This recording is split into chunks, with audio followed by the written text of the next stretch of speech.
Hi there, and welcome back to episode 14 of Digging Through Dominoes. I'm your host, Teri Anderson, and in this show, we try to dig through the dominoes of our past so we can change the games for our future. Welcome to Digging Through Dominoes, a podcast that looks at mental, physical, and emotional trauma through real and inspiring conversations. This is your safe haven that welcomes you in, but also isn't afraid to talk about what hurts the most. And now, here's your host, Teri Anderson.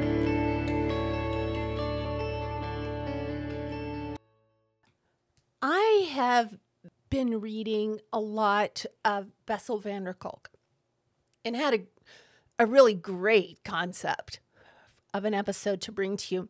And then some personal things happened. I have had some kind of a weird virus, the whole family has, for the last several days.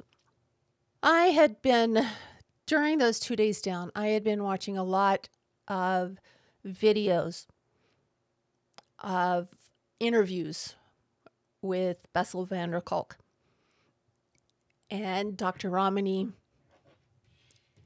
Anna Runkle, just to name a few. But what I have been doing was going through the complex PTSD from Surviving to Thriving by Pete Walker. And I'd been going through things that I had learned in books. And some things happened today, and I realized one of the things that I promised during this podcast, the entirety, was to be very blatantly honest and truthful with you. I think a lot of times, at least I did, going to therapists before I found the doctors I have now, it was very sterile, it was very cold, it was very academic, in that I felt very judged. I felt that the people I was seeing, although it did start at the beginning of the ACA, which means I haven't been in therapy for 12 years. I've been in therapy for 14 freaking years. The reason I mention the ACA is because at that time, psychiatrists and therapists in particular, or in my experience, were jumping ship. They didn't know what the future held for them. They didn't know what was going to happen, how they were going to get paid. People were jumping left and right. And I, to my best guess, in 2 years, went through probably 6 or 7 psychiatrists and several therapists. None of them I could really get a good feel with, so that was good, because the whole situation led me to where I am today. This is going to be kind of a difficult episode for me to get through. It is going to be really transparent. There are some things that I realized last night. Going through this process of therapy, one of the things that many of the books that I've read, that the psychiatrists, the psychotherapists, the authors have said, is you have to feel like you're in a safe place to be able to take that deep dive into therapy. And I haven't felt safe in a long time. Actually, I don't really think I've ever felt safe. In the last couple of years, I've made a lot of progress, and that I felt good enough.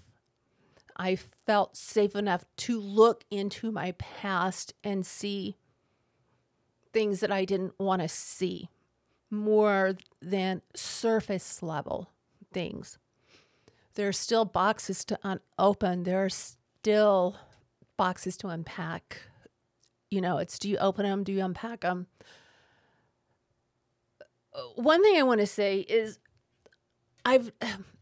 during this journey, especially with this podcast, I think it's been really good for me because it's really made me do some deep dives in several areas.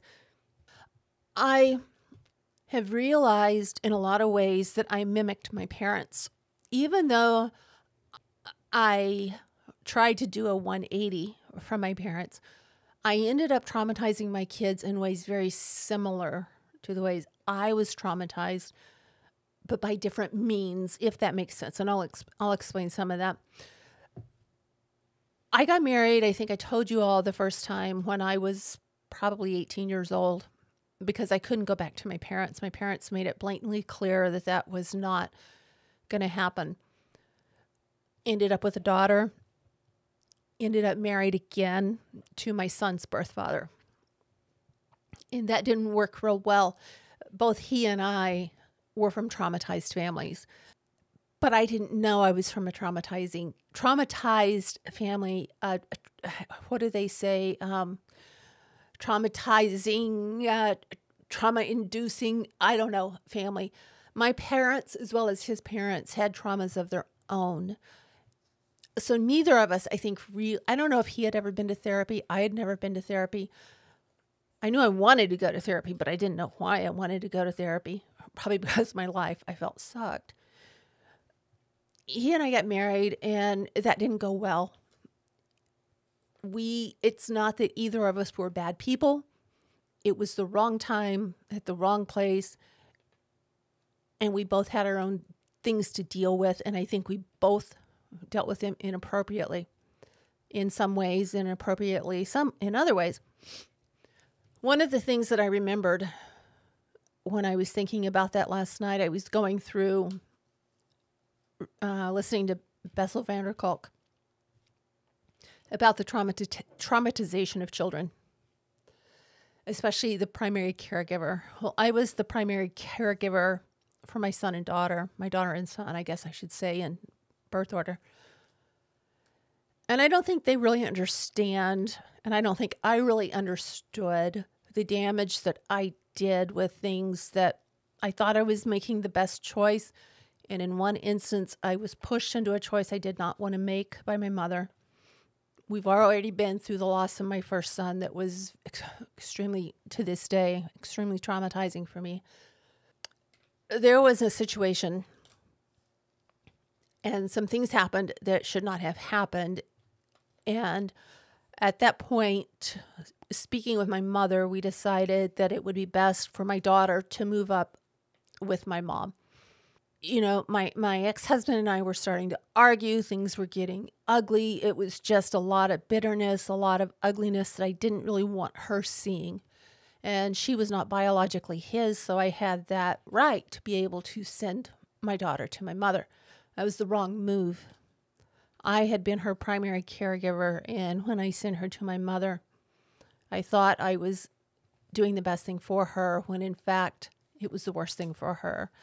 I broke that attachment bond. She was probably 4 years old, 4 or 5, when this happened.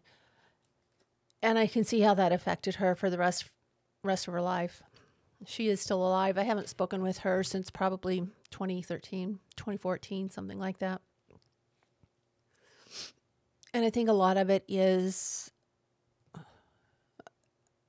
I think there are a lot of reasons for it. I think I'm a reason for it. I think she's a reason for it. I think some of the choices she made are a reason for it. I think a lot of the things that happen in this household stopped that relationship, or I should say stunted it. If it comes back or not, I don't know. But I'm at a good point to where if it doesn't come back, then that's fine. You know, I can live life. I'm going to be fine. But I traumatized her when I sent her away. I thought it was the best thing to do. And like I said, it was the worst thing to do. And then the next thing I remembered, I had been the primary caregiver of my son. And at that time, we lived in Brownsville, Texas, which is, or Port Isabel, which is very tip of Texas. And my parents lived in the DFW area. And I needed to get out of there. I needed to get into a much calmer environment. And I needed to start work. I didn't have a car at the time. And I needed to be able to be someplace where I could work and I could get things situated. And I remembered something that happened. And all last night, I dreamt about it. I remember when I left for the airport, I don't know who was driving me, but my son was about 18 months old. And as I was getting into the car, I was hugging him, I was kissing him, and he knew something was up. And as I drove away, in my head, I'm coming back to get him. He doesn't know that. He's a baby. He stood there crying and throwing a temper tantrum, which my son never threw temper tantrums. He was always an easy, very carefree, happy baby. And I drove away, and I can remember looking back at him, so broken, and crying because he knew his mom was leaving. He didn't really have a concept of time at that point. Mommy's going to come back. Mommy's going to come back and see you. We're going to work this out. He didn't have that concept. And so by doing that, I did the worst thing to him I could have done. I broke that primary caregiver attachment, and I didn't see him for several months after that. I ended up getting him back, and we worked really hard. I was really happy with my two kids. They were wonderful, wonderful children. I don't know if I said it before or not, but I could not take him with me back to my parents' house because my parents forbade it. And I allowed them to.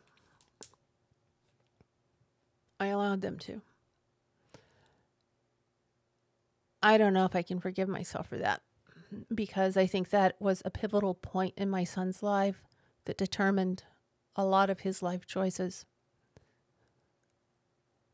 And I'm sorry, all I can see right now is my son with his long, curly, blondish brown hair just sobbing like I had never seen him sob before.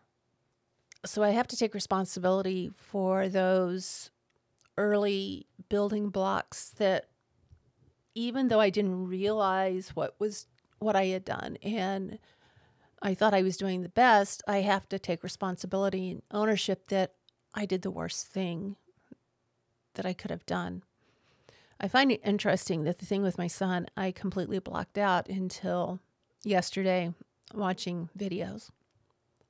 And all of a sudden, I had this flashback, and I could see him in his little baby self, just in a meltdown, a mommy meltdown, mommy's leaving meltdown. So, I don't know if my kids listen to this or not, but if they do, I need to know that I realize that, I recognize that, and ask them to forgive me. I did end up getting my son back. And I married a man that I should never have married. He should have never married me. I think we've been through this. He had just filed for divorce. He had been in a cult. I met him 4 days after he filed for divorce, and I was nowhere stable enough or wise enough to realize this was a bad situation. He had kids that were closer in my age. He was closer in my mother's age. And I think, we've been married for 35 years. We had a break in there that taught me a lot, and we got married again, but things weren't different. They're the same. And one thing that I've learned is if you have two traumatized people in a marriage, you're going to have one hell of a time keeping it together. I know that I got married. I can look back and see I was probably looking to fix something in my childhood. Every relationship that I had was with someone that was unable to be there for me emotionally. They all had material things to give me, but that's not what I wanted. I craved the emotion. I think I was trying to fix the part of my childhood that got so messed up. So that was 35 years ago, almost 34 years ago, that we were married, and it was tumultuous. In the very beginning, it was very good. and then it was very bad. And then, peaks and valleys as marriages go. But then that brought us to the divorce. And in the divorce, I was very much fleeing. I didn't know what I was fleeing at the time. And I think it was Dr. Ramani was talking about the feelings of suffocation that you get, the feelings of drowning, of being entrapped and being in a cage. And I was feeling that at that time. I think it was the marriage. I think it was all of the kids that we adopted, along with the fact that I had a severely traumatized childhood. Some I can remember, some I can't. I've had more memories show up as of late. I can look back, and I know my husband would agree, we should have never gotten married. We have a lot of arguments about things. And I think I told you on my birthday, I had a big revelation that it really wasn't anything that he did or didn't do that destroyed that day. It was, I was in an emotional flashback. I didn't even realize I was in an emotional flashback, but I was in an emotional flashback when I was a kid, and things, I was never asked like the other kids, what do you want? What do you want to do? I was never made to feel special. There was one person in my life that made me, well, more than that, but they were not my primary caregivers. My grandmother, and she died when she was 15, or when I was 15, I'm sorry. That would have been crazy if she was 15, and my grandmother and my aunts. One I was much closer to than the other because of our ages. I think she's only 12 or 13 years older than I am. So I got unfairly dumped on her a lot. But I loved her. I loved her with everything within me. I can remember her protecting me. We would walk through the cornfields and she was holding my hand. She would read me stories. My grandmother would take me on great adventures. And this one aunt, my grandmother and I, when I got older, before my grandmother died, we had a lot of fun together. And I miss that. And I'm very fortunate that I had that, because there are many kids that have had no one to feel safe with. There was absolutely nothing in their life that they could feel safe about, because they didn't even know what safety was. There was no one there for them in any way, and everything was sort of like those scary clown jump out of the box things. I was fortunate enough that I had my aunts, and I had my grandmother, her father, her brothers, and their wives. So I did know that love was possible. I did know that safety was possible, and I searched for it a lot. And when I was reading Bessel van der Kolk's book, and I'm going to be all over the place here probably, so just, put on that seatbelt. It is going to be a bumpy ride. When I was reading or listening to one of the interviews with Bessel van der Kolk, he was talking about a lot of times with these kids, there is no identity prior to the trauma. There's no pre-trauma identity, no sense of self. So I was longing for a sense of self. And I think for a long time I took on my grandmother's persona and my aunt's persona, or I tried to. I really wanted to be like them. They were outgoing, they were loving, they were friendly, they were caring, they were safe. And that is me. That is a very big part of me. They influenced me, and that's part, I think, of my personality that was formed was because of them. And then the other part of my personality was formed because of the trauma.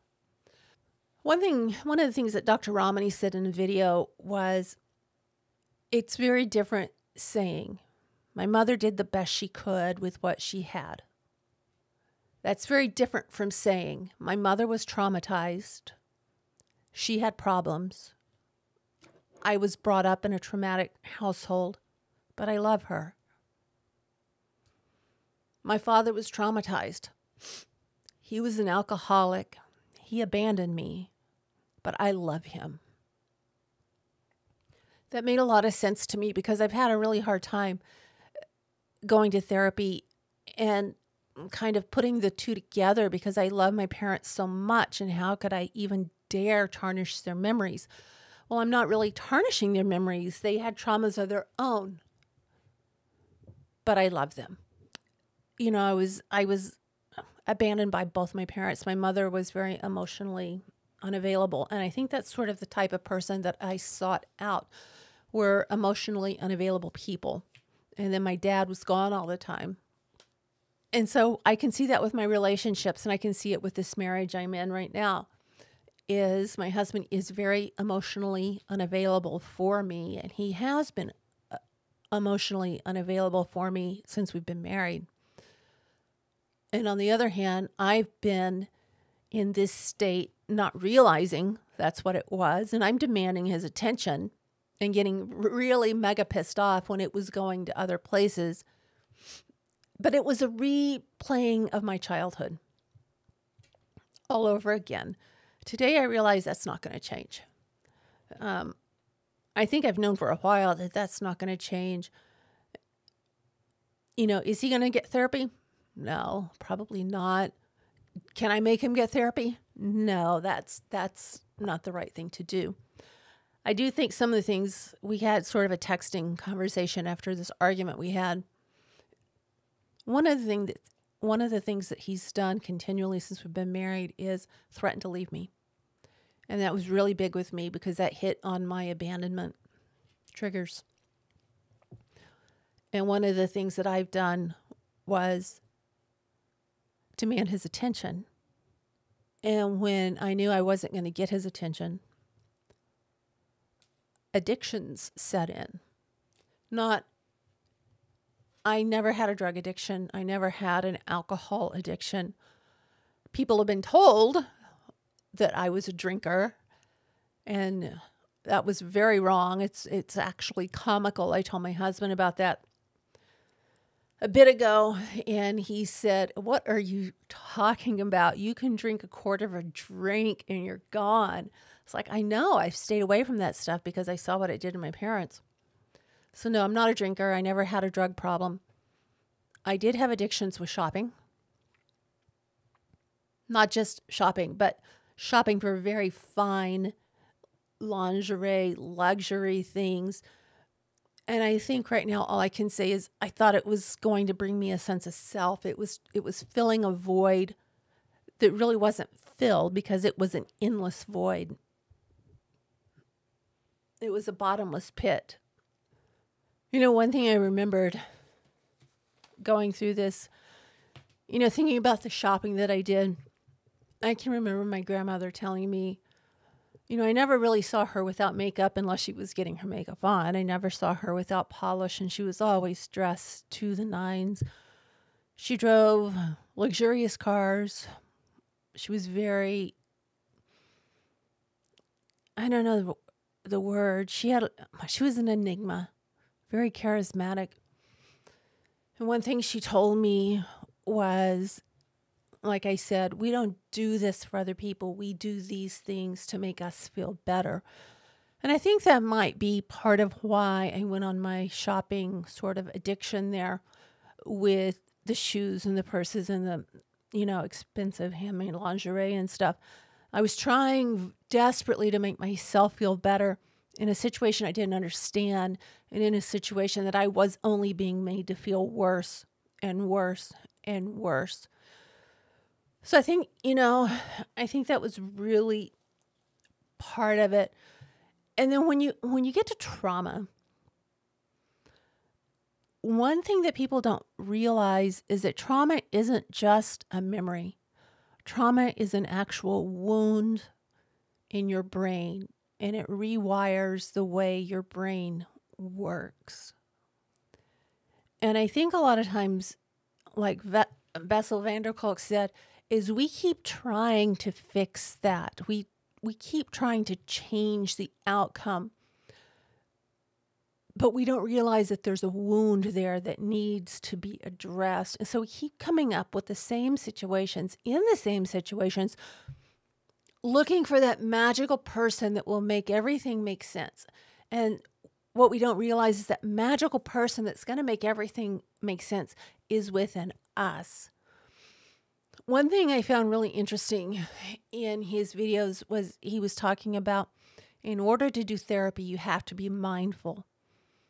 A lot of people with complex trauma, child abuse, child neglect, etc., don't have is the ability to be mindful. And what happens when you go into therapy? He's talking about when you go back there into those memories, you're going through a minefield of explosives and you don't know what you're going to get. And a lot of people just back out and give up. My gosh, I've been in therapy for freaking 14 years. Look how long it took me to get to this spot. You know, where am I going to be in another 14 years besides 74 years old? That's a wonderful thing to think of, is that my best days haven't even happened yet. And I thought some of the best days were when my children were born or when I got married. And look how much I messed my kids up.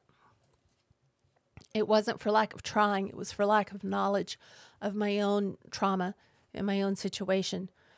And it was, you know, marrying the wrong person over and over wasn't trying to fix it. I guess trying to fix something wasn't the right thing to do, because I kept looking outwardly to fix something that was really on the inside of me. And, you know, one thing that I've run into a lot with this situation of trauma and understanding my trauma is people telling me I'm stronger than you are because I've overcome mine. And that really, it just re-traumatizes people. You're going on the assumption that you're not traumatized when everyone can see that you are, and you're unwilling to work on yours, and I'm working on mine. So let's just not go there. That's a really naive thought to have, and it's very counterproductive in any type of relationship, I think. You know, trying to get it together when you're so disorganized, when your thoughts are so disorganized, when you have two parts of your brain that are unable to cooperate with each other and put our damages and our wounds in context and our memories in context. When that doesn't happen, you know, we're searching everywhere and we can't make sense of anything because everything's a freaking mess. Even if we try our best, something's going to undermine us, or someone is going to undermine us because we allow it to happen. We get blindsided. We don't see it coming. You know, I think a lot of times we do our best. What did I do? I threw myself into raising my kids, even the kids that I didn't want to adopt. I did my best, what I thought was the best at the time. And other people, like my husband, what they do to normalize their lives and forget about the hidden pains, they throw themselves into work. I got to where I would take pictures on every vacation because he was always on the phone. He can't sit down and feel normal. It chases him. I can see it. Other people can see it. He can't see it. And that's a big cause of conflict. And I think another cause of conflict is, and I told him this today, and I really don't think anyone I know listens to this podcast, so I think this is pretty safe to say, is that I can see the traumatization in him, especially after reading and doing all of this research and being in therapy for most of my life, or a quarter of it, or however much, fifth. I can see the trauma in him. He was raised in a very rigid, very, very abusive home. The kids were abused. The mother was abused verbally. There were a lot of very bad things that happened, and his father ended up dying probably about the age of 40, 48, 49, something like that, of alcoholism. And if you think of what my husband saw when he was growing up, how he saw women treated, how he didn't mean anything unless he did everything over the top. Nothing was good enough for their father. It explains a lot. especially the throwing your self into work, hiding in work. Today we're in the middle of an argument, not really an argument. It didn't mean to be an argument. It was sort of a discussion between us about, hey, I need you to realize this. I'm trying to say, because there was a misunderstanding over a text that had come in several days ago. And I have a real thing with being cut off or put to the side when something else happens.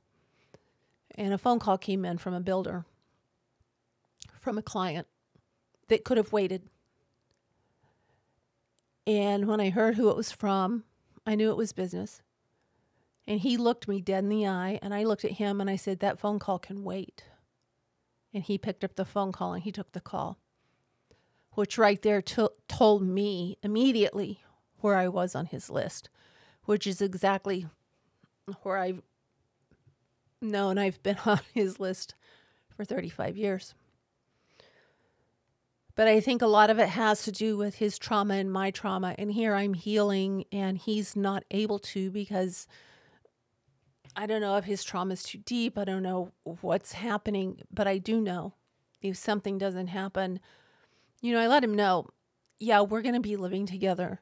But if he doesn't progress and work with me in these areas, I'm going to go on with therapy. I'm going to go on with my podcast and try to help people understand what I didn't understand. And I'm going to go on to be happy with or without him. The marriage will continue, but I'm choosing to be happy. And if that means going on a trip with my son, which my son, I think, really needs some attention right now. He's kind of the left out kid in the family a lot of times because he is so quiet. Then that's what it's going to be. I'm going to take my son. I'm going to have his back. He deserves to have his back had and know that his mom is there to protect him at all times. Even though he's 31 years old, here I am 60. I still need to know my parents would have me. And I think my parents would have me. I know my dad would, had they still been alive and been able to listen and learn along with me. I think they would have understood a lot. I really don't think my mother would have ever admitted the things that had happened to her, because that's just the way my mother was. But I think my dad would, especially if I gave him a gin and tonic. I think he always talked then. Which brings me up to, something really interesting that I wouldn't mind getting involved with if I could find a study around here. And that is treating complex post-traumatic stress disorder with MDMA, with psychedelics. And what Dr. Kolk was talking about is the way that this works with psychedelics. And full disclosure, I have done MDMA in the past when it was legal in Texas at the bar, $10 a tab. It was, you knew what you were getting. It wasn't cut with all this street stuff. But he's talking about therapeutic studies that are going on where everything's very controlled. You have a blindfold on. I don't know if you've ever done MDMA. I would not recommend it now. You don't know what you're getting. So my advice is don't. This is a full disclaimer. Do not do it unless you're under a doctor's supervision. But it gives you a feeling of opening up and reaching areas that you can't reach. It's my understanding that they used to give this to terminal cancer patients and their families so they could talk and get things out and really kind of heal those old trauma wounds and wounds from the past, generational curses, things of that nature. And what it does, it gives you a very friendly, very warm feeling when it's legal and pure, made the right way. Make that disclaimer. Now, what he's talking about with this MDMA therapy is you're blindfolded and it's in a therapeutic setting. You've got one or two, however many attendants there with you, and you're blindfolded, which is different than the way, I think the last time I did it, I can remember laying in the driveway and looking at the stars and just everything was so wonderful and you're so open and you're so It's, it was just a euphoric feeling. But when you have a blindfold on, you can't go outward. You can only go inward. He says it can be a very dangerous situation because you don't know what you're going to find. When you can only go inward, it's really scary. But one, I think, of the most intriguing things about this is that people that go through this therapy can heal their CPTSD theoretically. And what it allows you to do is kind of come out of your body and see that child, that 3-year-old little girl that was being locked out of the house by her mom, the girl that was being called names by her dad, the little boy that had to be up saluting at 6 a.m. in the morning and whose dad thought it was cute to have him smoke a cigar when he was 3 years old. You can kind of distance yourself from the trauma, and you can look at that child and say, oh my gosh, that little girl, that should never have happened to her. How must she feel? And that little boy, oh my gosh, I have so much compassion for him.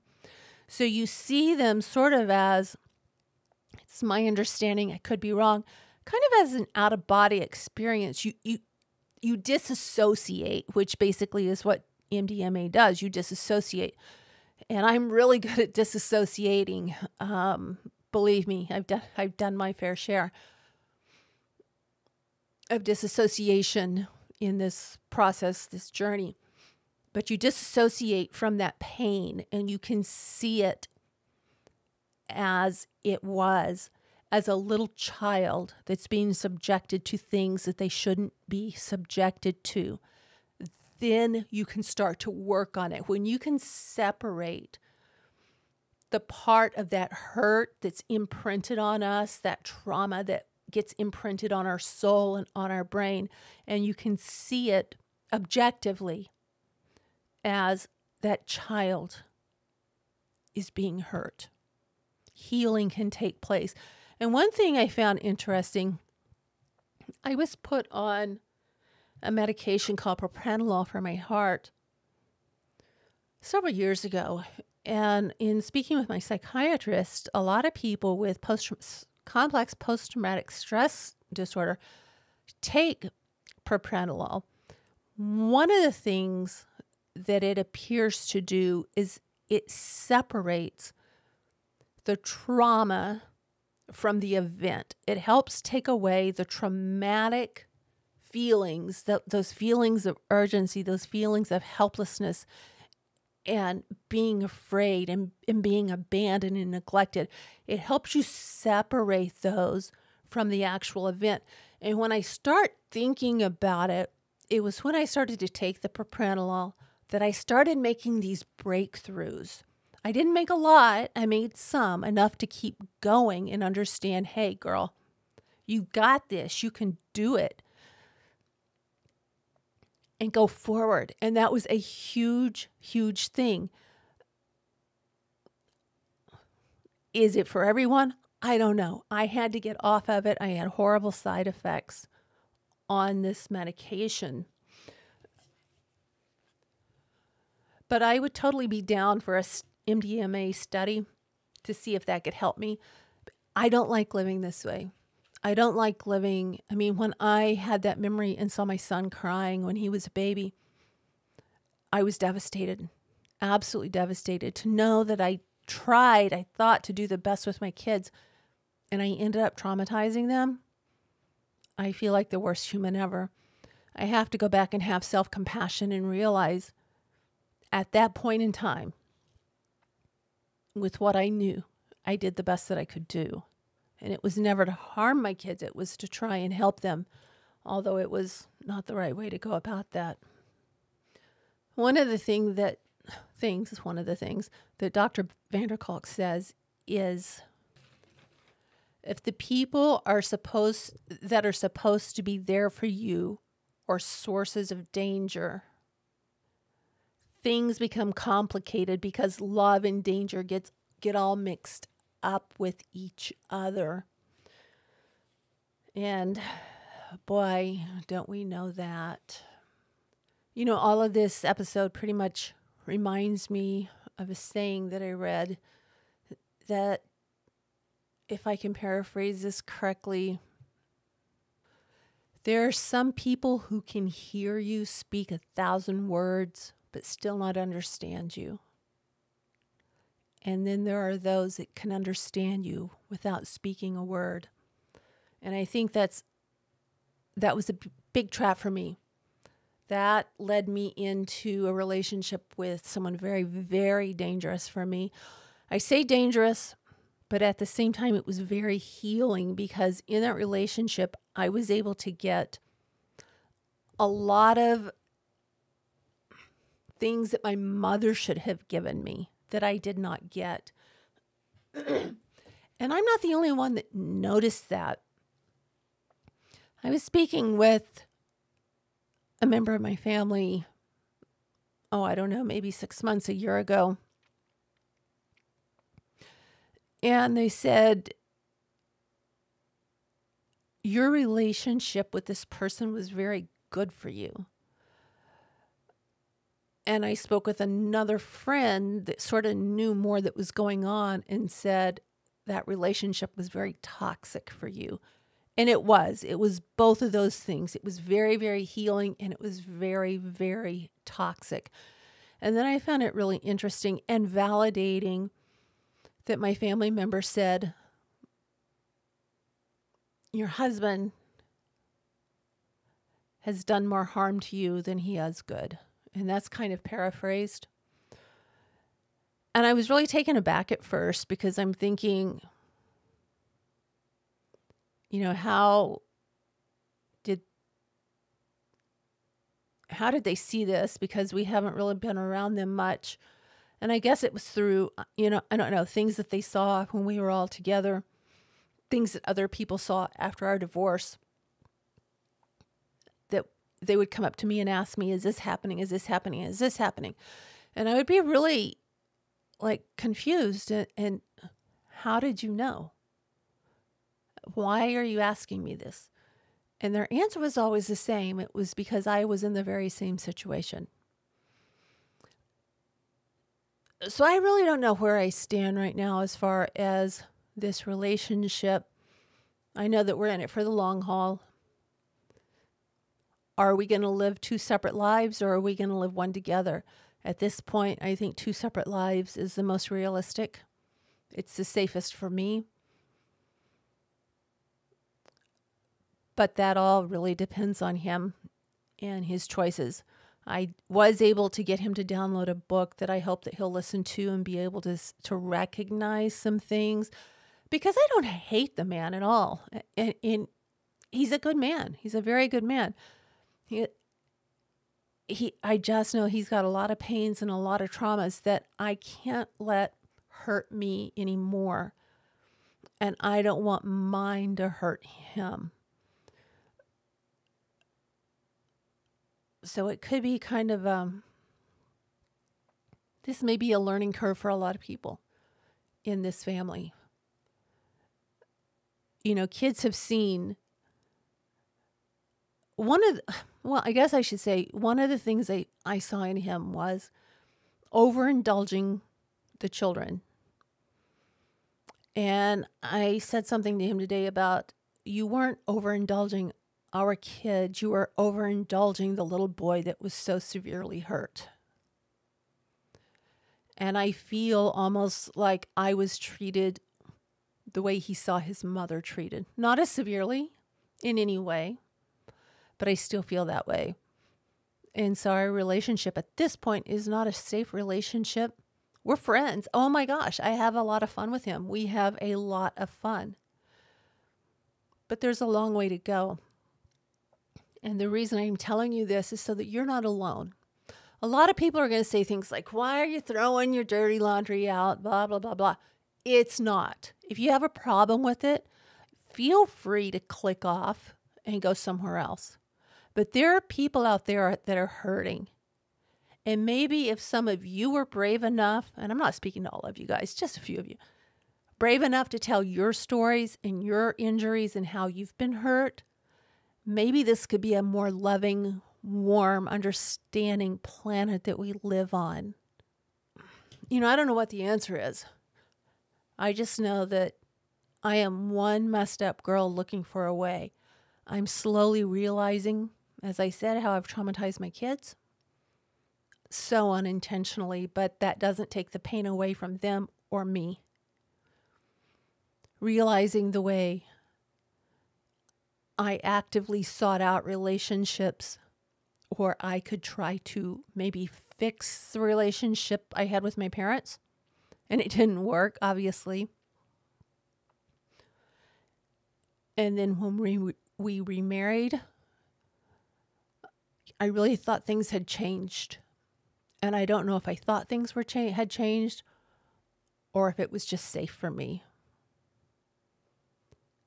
I don't know if I'm going to catch flack for this. I hope not. I just want to be honest. I've told everyone I'm going to be honest on this. Even with, my flaws, the things that I've done. My gosh. We need like a whole year series for that part.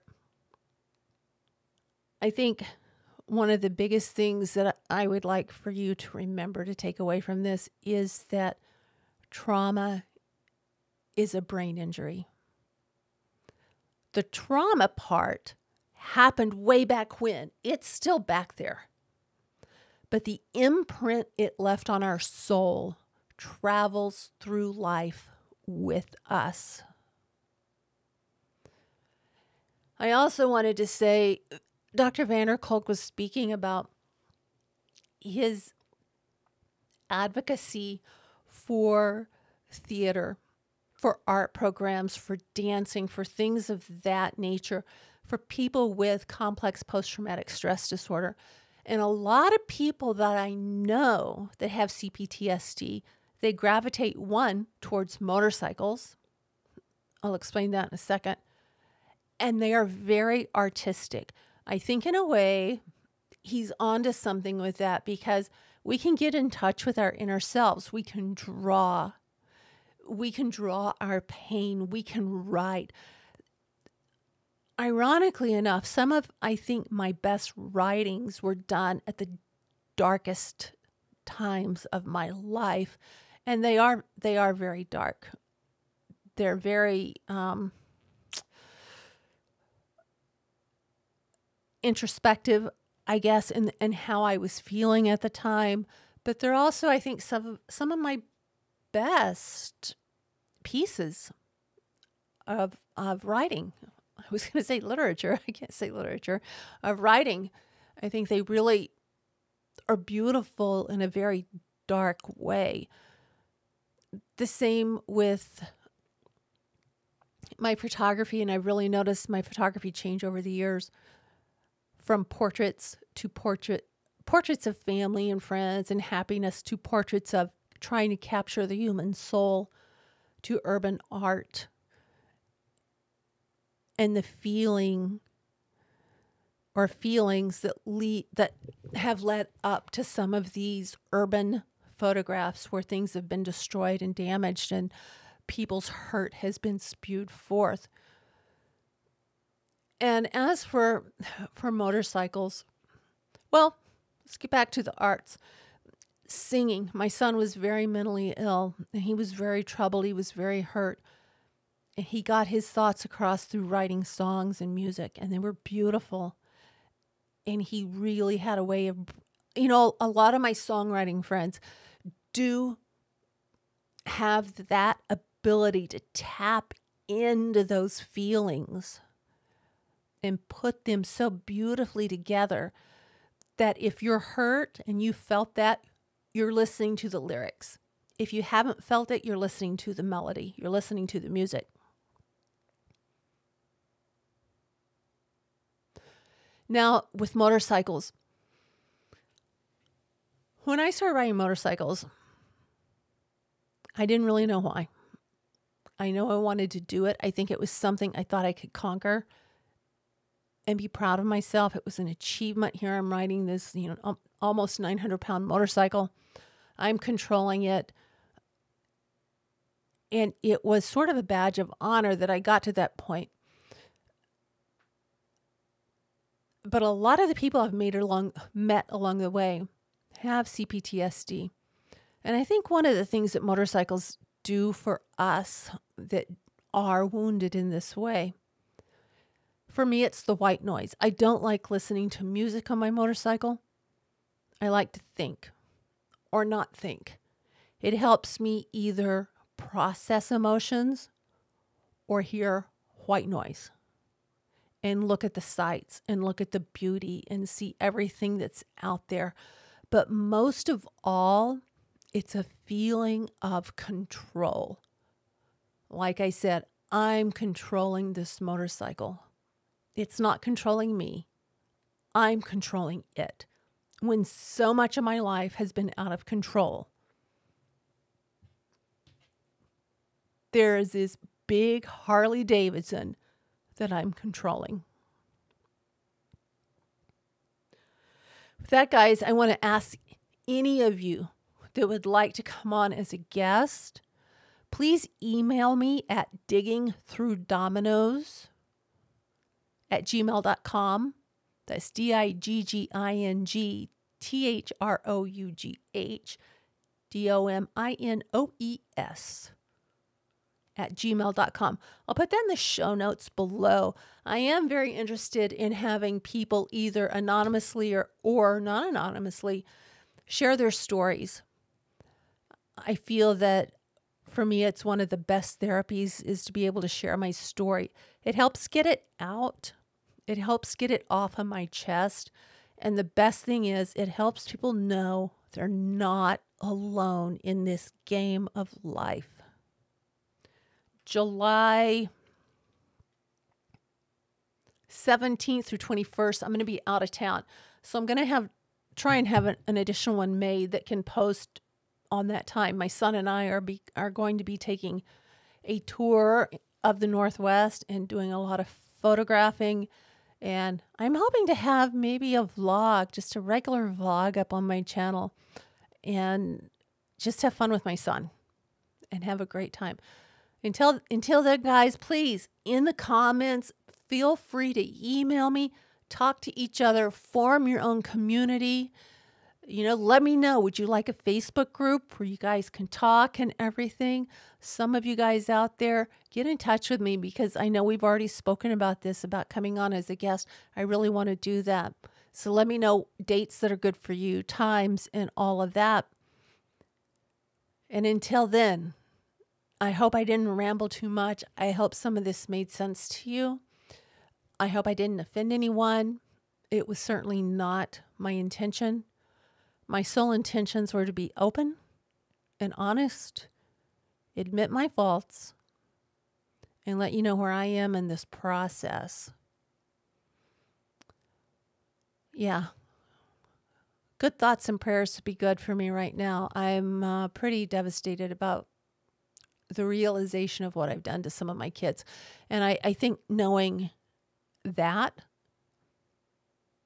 I also have the feeling there are going to be other things that are going to surface that are like, oh my gosh, I had completely forgotten about that. Okay, guys, talk to you later.